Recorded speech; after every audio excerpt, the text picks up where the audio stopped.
What's up, fellow gamers? Standard Shill here, and recently I had a thought. I've got an idea! I want to know if it's possible to make a better commander deck by combining two completely different themed precons together. With a pool of 200 cards to choose from, surely you can brew some seriously powerful decks, right? And I'm not just talking about combining two of the same colored energy precons. I'm looking for less obvious upgrades, which fundamentally change how the commander plays, and even improves the original deck's power, sometimes even dramatically. One other thing I looked for when making these decks was duplicates, trying to keep things to a minimum unless the duplicates could be easily used elsewhere. As always, links to these three decks can be found below, so you can build them for yourself if you happen to have the precons, or are just looking for a cost-effective upgrade to your decks. Starting off, let's take a look at a brew involving one of the most recent precons released. Jeskai Striker is led by Shiko and Narset, and is built around maximizing the new flurry mechanic, an extra bonus for casting 2 spells in a single turn. In the original precon, players are encouraged to target opponents with tricky spells like Shiny Impetus, Aral's Expertise, and Explosion to double up on their effects and generate massive value. But what if we could do better? Last year, Izzet players were blessed with one of the most powerful precons ever in Quick Draw, led by Stella Lee, which has many cards which can slot right into Shiko and Narset. Combining these two decks allows you to take a lot of powerhouse cards in Quick Draw and combine them with new powerful cards from this most recent deck. See how much more explosive your Shiko deck becomes when it gains access to late game bombs like Mizzix's Mastery and Arcane Bombardment. The precon was already able to create an army of tokens thanks to Monastery Mentor, Third Path Iconoclast, and Young Pyromancer, and now gets access to even more token makers through Eris, Roar of the Storm, which can easily be cast for as low as 2 mana, and generates you 4/4 dragons with prowess. Speaking of, Elemental Eruption is a strictly better storm scale scion in this deck, which, if set up with some spells prior, is a metaphorical dragon army in a can, all on its own. If that isn't enough for your tokens, Poetic Charge can be plotted and then cast at the right moment to buff your army and win the game on the spot, thanks to all the cards Narset and Shiko can draw you. Stella Lee herself is of course in the deck, synergizing perfectly with the deck's desire to cast 2 spells in a turn. One of the more understated, but definitely more powerful aspects of the deck is the massive improvement we make to the mana base when we combine precons. We get a whopping 10 different mana rocks to play with across all colors, including the universally great Signets and Talismans, to even some more spicy rocks in Midnight Clock, Cursed Mirror, and Forge's Foundry. This is combined with a 35 card land base with only 9 basics, meaning you can get your gameplay online much faster and more consistently than any standard precon. Across both decks, you'll find 30 duplicates, including non-basic lands and cantrips. This is the highest amount of the 3 decks I'm covering today, but I think it's warranted, given the sheer power increase you get simply by combining these 2 decks. On a final note for this deck, while the Stella Lee precon will do the heavy lifting for you in regards to many of the more powerful offensive spells in the deck, Narset and Shiko lend a serious amount of defensive capability to the deck. Just by opening the deck up to white, the quality of sweepers in this deck improves dramatically. Time Wipe, Vanquish the Horde, and Dismantle Wave are all fantastic cards that clear several different types of problematic boards. We also get access to not only Propaganda,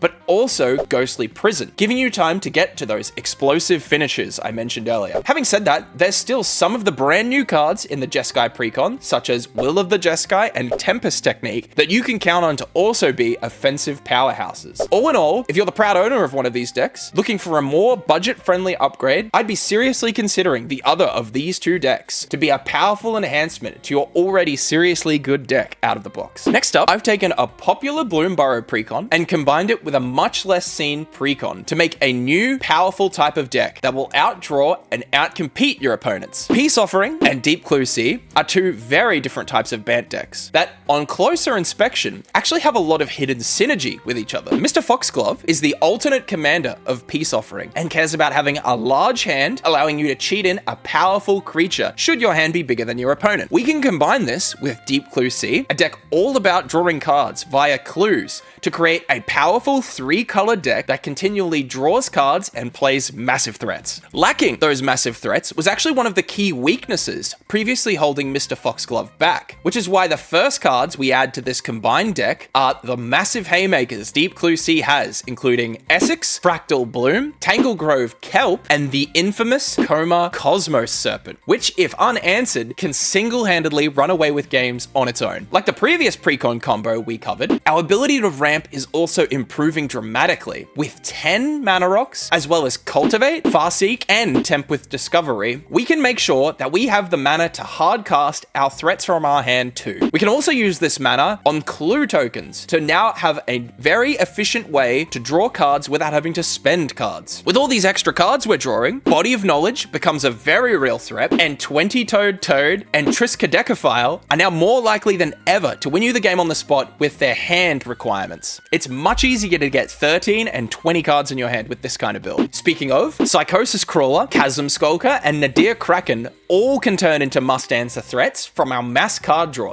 And if that's not enough, we can also drop Knowledge is Power to buff all our creatures for one lethal attack. This deck is designed to play in a very straightforward manner too, and Mr. Foxglover is intended to be the icing on the cake, with the deck not being reliant on him to run away with the win. If you're feeling especially mean, Tulane is in the deck and can be your commander if you want to turn the nonsense up to 11 on your opponents, but only do that if you really want the rest of the table to hate you. With only 17 duplicates between the two precons, mostly being non-basic lands, combining these two precons gives you a lot of options to try, and I guarantee it is the most efficient way to upgrade either precon. The final deck of the day combines the powerful Death Toll precon from Duskmourn with the overlooked Graveyard Overdrive precon from Modern Horizons 3. In case it wasn't clear, just from the two names of these decks, combining these two decks together creates a very efficient graveyard-centric deck that uses self-mill to hit Delirium early and play powerful Tarmogoyfs. Graveyard Overdrive was a deck held back by a game plan that wanted to do just too many things. By switching to Korum as our commander rather than Gisa, a powerful self-mill tool, we can effectively utilize the powerful Delirium cards Death Toll gives us. On the flip side, adding red to Death Toll gives us the ability to splash into some very powerful red graveyard cards like Anger and Faithless Looting, and also gives us access to some seriously strong game enders like Broodmate Tyrant and Gluttonous Hellkite. And if that wasn't enough, you can now play Reanimate alongside Archon of Cruelty for a truly massive swing in your favor. Giving us a pool of 200 cards to choose from also gives us a lot more flexibility to hit Delirium. There are some great planeswalkers in Graveyard Overdrive, like Liliana, Death's Majesty, which also can mill and give you creatures to defend with, and plenty more mana rocks as well. These mana rocks can also be milled, meaning Delirium for artifacts is much easier to hit. Combining both decks also improves the quality of our sweepers, giving us Chandra's Ignition, Deluge of Doom, and even Final Act, which despite being a much weaker version of Farewell, can still play its part in taking care of the board. Players used to playing Winter will also find that Korum plays in a very similar fashion, also milling you cards and letting you play threats from any graveyard, not just your own. Essentially, combining these decks creates a high impact and removal packed deck with a plethora of threats that can be milled to then bring back on your opponents. If you were disappointed with how either deck played when you got them and are looking to give them a makeover, check out my build in the description. That wraps up the 3 decks I brewed using these precons. There's plenty of other possibilities for decks like this. Let me know what decks you'd combine. If you enjoy content like this, shoot us a like and a sub, and look forward to me ramping up the content soon. The support my editor and I have received so far has been honestly really heartwarming to see, and we're looking forward to providing. We'll speak again soon. Cheers.